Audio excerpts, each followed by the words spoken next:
Hi, this is a portal walkthrough of the Concert Finance portal specific to the sales portion of your concert projects. The page you're looking at is going to be your login page. First recommendation here is to bookmark the login page on your browser or your tablet for easy access. Once you log into your page, you're going to land in the Quick Check Soft Credit Check Pre-Qualification page. This is where we recommend for you to start your projects with your customers. It is a soft credit check. It does not impact anyone's credit, and it gives you a result as to whether or not Concert Finance is going to be an option for your customer. Of course, if you choose to skip the quick check, you can click Proposal Calculator, and that's going to skip the quick check and move into the hard credit check portion. To do a quick check, you only need first, last name, and property address to submit this information. There are additional fields that are optional, such as date of birth, last four of the social, and annual income. Adding this information is going to give you additional assurance that the results you are provided are for the customer that you are in conversations with. Usually, if you have a Mike Scott Jr. and a Michael Scott Sr. living in the same Scranton location, putting in this additional data will ensure you're pulling in the correct applicant. Another option you have at the quick check portion is to add a co-applicant to better the chances of any household of going solar. So another option you have with the quick check is to use it as a lead generation tool. You can share this specific link. You can put it on your website. You can share it via email or text or put it on marketing material. It allows folks to remotely pre-qualify themselves into your portal. I'm going to go ahead and quick check the pre-qualification here. And when your customer submits that application, this is the page that you will see when they are pre-qualified. You're going to see the different products that they have been approved for, along with the amount that they have been pre-qualified for. The information here will change depending on your own unique portal's configuration. This is just a standard approval here. So to move this customer forward, we now want to go ahead and move them into the proposal calculator. When we click continue, we get to the proposal calculator page. And this is going to allow us to explore the different payment scenarios and the different loan products you want to offer your customer. So you can make any updates and any changes to the information below, and the information up above is going to dynamically change when you make those changes. For your concert portal, you have different options. Starting with the 12-3 Flex, this is going to be our flagship product here. 12-3 Flex is a full-term solar loan. Depending on your options, you're going to see 12, 15, 20, 25 years. And these programs are going to have a 12-month promo period attached to the front end. So this is 12 months that the customer is not going to receive a solar loan bill, where they can get their system energized, installed, and see the benefits of their system before they are required to make any payments for 12 months. The 3 in 12-3 Flex means that unlike other solar loans, this loan is going to re-amortize or recalculate the monthly payments 3 different times during the first 3 years. It's going to happen automatically at month 12, 24, and 36, giving your customers multiple opportunities to continue to make contributions into their loan and drive the monthly payment down. Other information that is useful in the proposal calculator is the ability to explore different prepayment scenarios. So whether you live in a place where you have state or local incentives, additional rebates, or money that you and your customer can put down into their loan, you can change the information provided here and explore different prepayment scenarios. So if your customer perhaps has the ability to put down more money, you can explore what that monthly payment will be when their payments begin. This will default to 26 given the correlation between ITC at 26% currently. Other options that you have access to include Level Pay, which is it's going to be a standard solar loan. This will reamortize a single time at month 18. It starts with a low monthly payment, assuming the customer puts down that 26%. At month 18, they can keep that monthly payment at the same low intro level.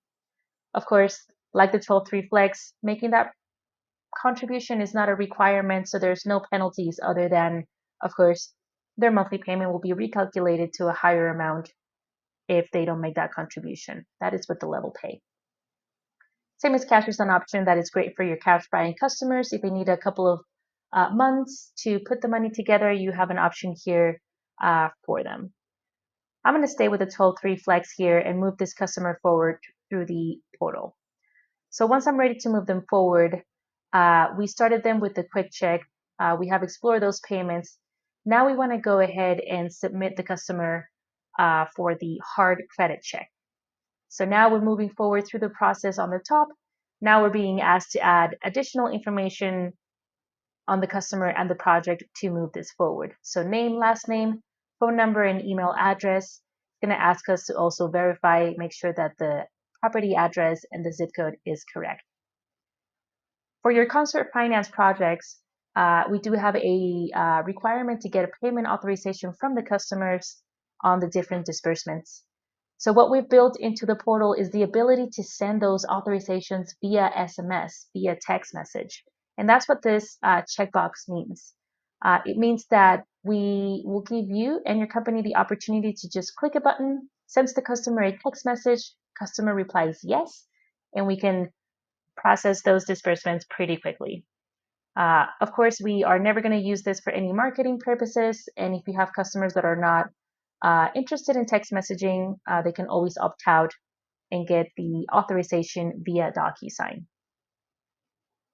Since we're moving forward to the hard credit check, there is another opportunity to add a co-applicant if you needed or wanted to, and 2 opportunities to get the credit application out to customers. You can send this application via email, and the customer will complete this remotely in their own device.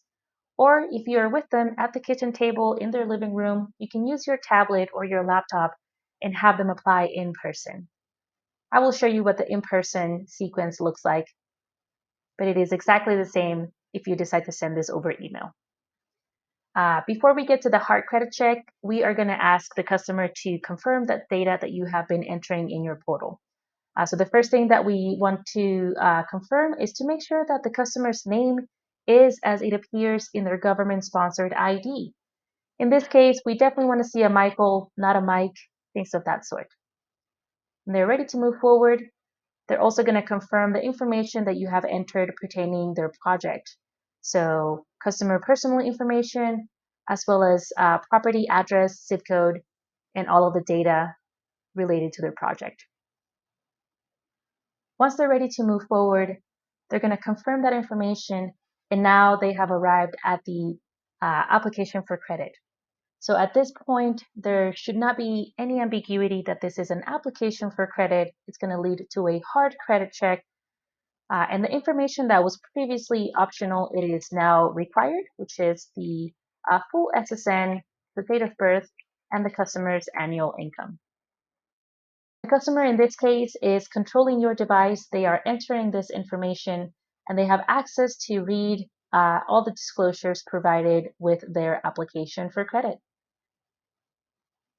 Once the customer is ready to move forward, they will sign by entering their email address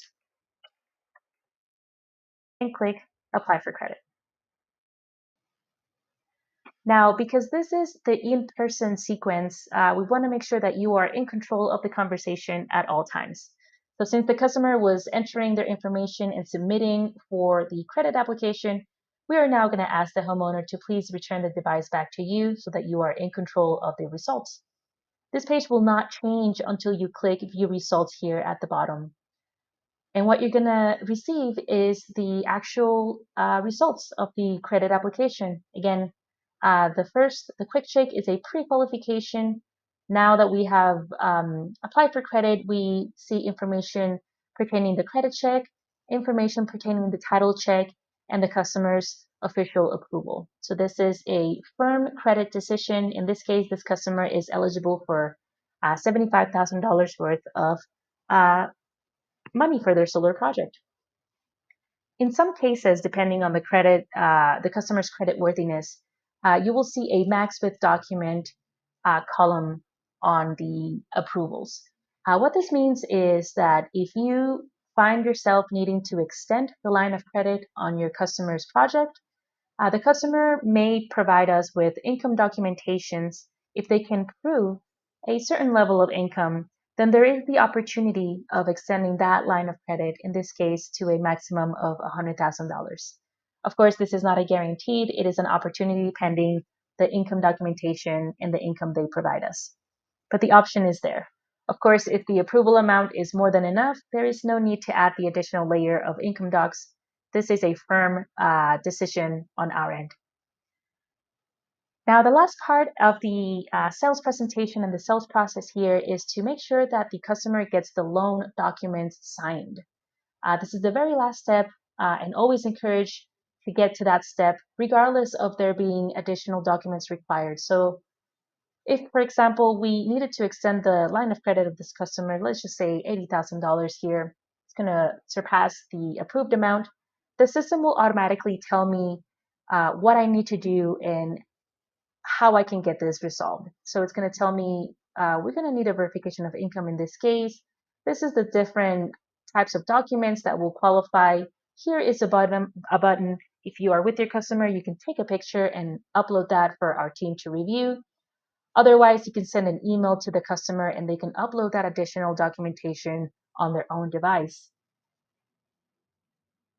Let me just switch this back so we can generate those documents. Now, click Generate Documents to move to the last portion. It is worth noting here that even if there are outstanding documents, let's just say income documents are needed to be submitted, or perhaps this specific customer's title documents are under their maiden name and now they're married, so there's a little bit of a name mismatch. Regardless of there being documents required, that is never going to stop your ability to generate and get those documents signed. So when in doubt, always generate those documents, get them signed, and follow up with additional information or documents later. Now, there are 3 ways to get the documents to your customer. That is, of course, the sign in person option. There is sign by email, sending the DocuSign to the customer's email, and they can complete this remotely. Or if you have a customer that is adamant or perhaps is more interested in a wet signature, you can download the packet, print it out, bring it to the customer, they will sign it. If you just take a couple of pictures and send it back to us, we will accept a wet signature. To do the sign in person, the DocuSign section would automatically populate here. So what we're doing is walking the customer through the DocuSign. No need to get a DocuSign user account. This is embedded and part of the portal. Now, I'm going to skip the DocuSign just for the sake of this presentation and show you that whether you are waiting for signature, if you sent it to your customer's email, this page is going to show you exactly where you are. So it's going to say it's been sent for signature to applicants if you've been sending this electronically, and it's waiting for them to complete that. Another way that you know that you have taken the necessary actions on your end is that the buttons to send the application, or rather the loan documents, have disappeared. Usually, if you see big blue buttons, chances are those want to be clicked. If you don't see them, then we are waiting on someone else to complete the next step. Once your customer has gone ahead and signed the loan agreement, this is what your portal is going to look like. And this is officially your notice to proceed, or your NTP, or your counter signature, however you want to refer to it. And it is the very last step of the sales process here. So what you see here is that the contract signing section has turned green. It means that it's been signed and completed by the applicants. And you actually see your first milestone populate in your screen. That means you are ready to move forward. At this point, if there are no additional documents pending, you are done with the sales presentation, and this will move on to your operations team or your back office team to then start scheduling the customer for installation and doing everything that comes after the sale. Now, as you get started with Concert, if you have any questions, our email address is provided at the bottom of every page. Please give us a call. Let us know if you have any questions. We are always happy to support you. There's also a resources tab up above with additional documentations to help you with any concert question. I hope this was helpful. Thank you very much.